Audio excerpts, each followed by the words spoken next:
Thank you. Thank you very much. Thank you very much, Mrs. Rajavi, friends, people of liberty. When I woke this morning, I thought of the people of Camp Liberty and their struggles. I'm thinking about it now. I will think about them tonight.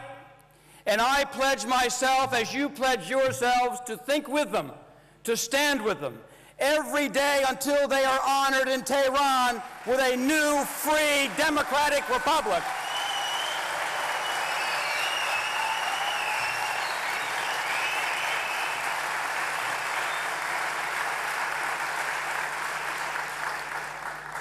I heard it said that the people of liberty are imprisoned.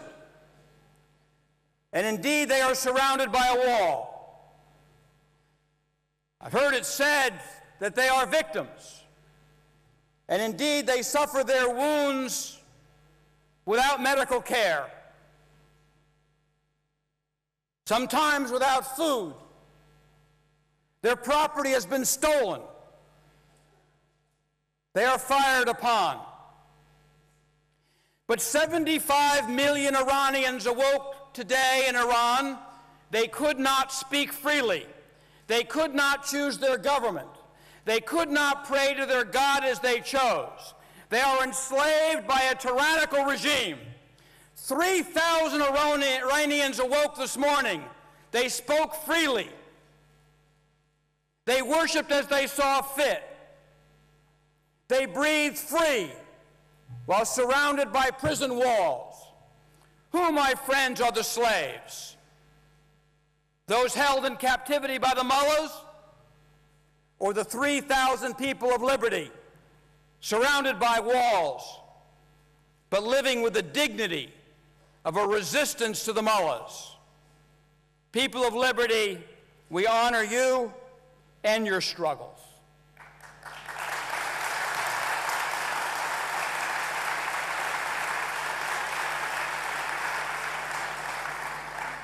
I came to address all of you, but forgive me if my attention is to those young people who are with us here today. There is much said about the advantages of aging. I'm here to give you an eternal truth. There are none. But perhaps a perspective on history, on the passage of time.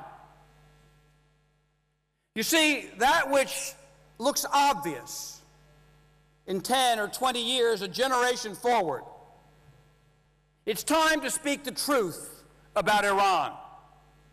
It is time for your generation to understand that which will be obvious to you in oh so few years. This is not a dispute among a few middle-aged diplomats. This isn't simply about borders or some fine point of constitution or law. This is a struggle for the 21st century. You are the proud heirs of a rich culture. For thousands of years, the Iranian people added culture and arts and science and governance to the world. You did not follow the world with your culture, you helped to lead it. And it has been stolen from you. The mullahs hijacked your faith, a loving and kind faith, as they stole your country and its culture, its people, and its contributions. You did not choose this responsibility, but it is yours. Iran must be freed, and free to join the world again and make its historic contribution. This is your mission.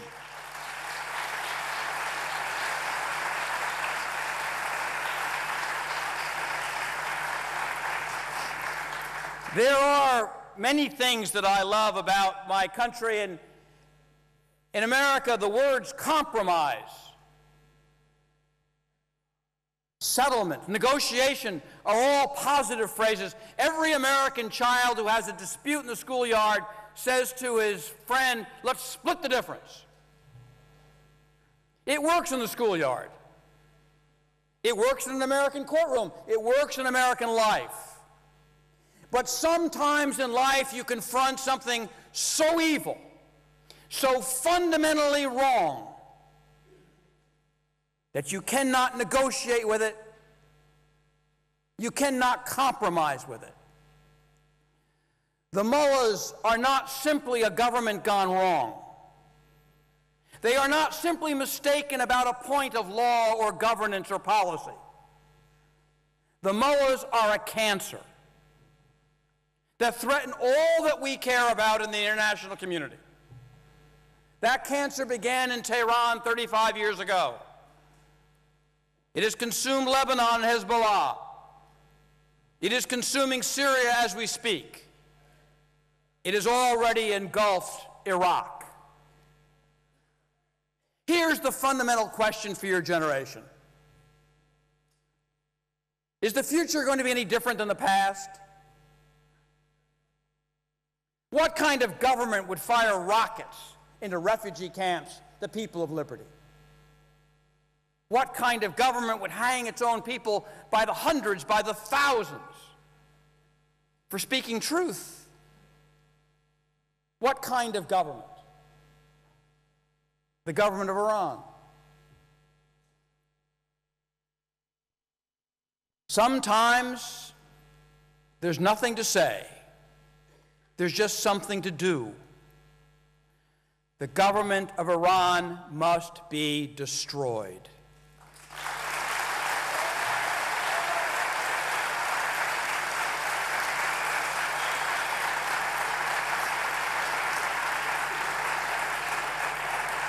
I listened to the young speakers, and one described Iran as the land of her fathers.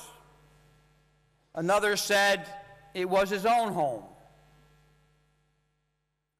I thought of my father, who left Italy as a young man, and he was as American as you can be.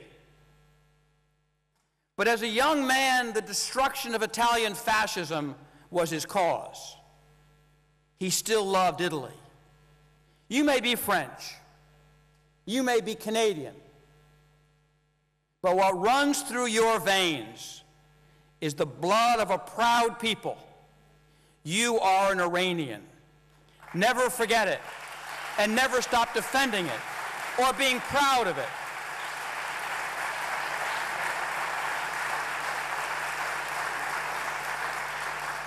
Because I don't care how far you travel or where you go, the people who are in liberty are your brothers and sisters, and freeing Iran is your responsibility. It will follow you anywhere throughout all of your lives. People of liberty, your suffering is not over, but there's not a person here today who does not stand with you or will ever forget you. And we will not be fooled. We will not lose our purpose or our focus. You can have your elections in Iraq. Maliki can stuff his ballot boxes. He can kill his opponents. He can learn from the mullahs. And he may succeed. But history doesn't end next year or in our generation. As my colleagues have said, justice can be delayed. We can be frustrated. But as surely as the Iranian people will bring the mullahs to justice, as God is my witness, Maliki will see justice in a courtroom for what he did to the people of Ashraf and Liberty, for what he did to his own people. Stealing elections will get him nothing. Killing his opponents will do nothing. Maliki, you will meet justice. As God is my witness, you will meet justice.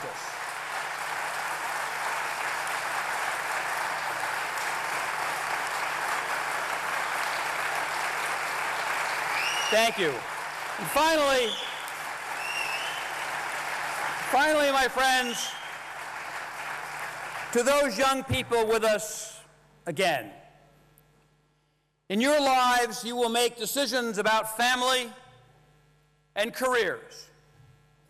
So many things face you that you need to decide, and you'll decide them soon. But there's one other decision that you should not forget. Find a reason to be alive. It's not just what you buy, what you save, or even who you choose to love. Martin Luther King said that a person who hasn't found something to die for hasn't found a reason to live. There are many causes in the world worth fighting for.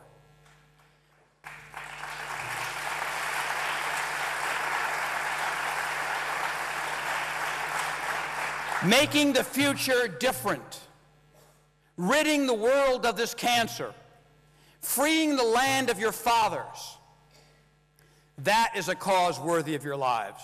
Thank you all very much.